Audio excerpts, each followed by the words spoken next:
Assalomu alaykum. Imom mahallasi Ingrabat qishlog'ida yashovchi Aliyarov suhbatil aka xonadonidamiz. Ushbu xonadonda 2 sotiklik issiqxona mavjud. Issiqxonada zilin ko'chatlar ekilgan. Ushbu xonadon yiliga 50-60 million daromad qiladi.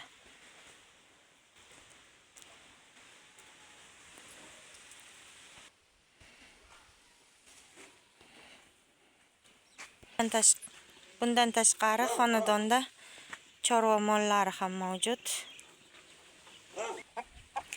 Parrandalari ham mavjud. Parrandachilik bilan ham shug'ullanadi.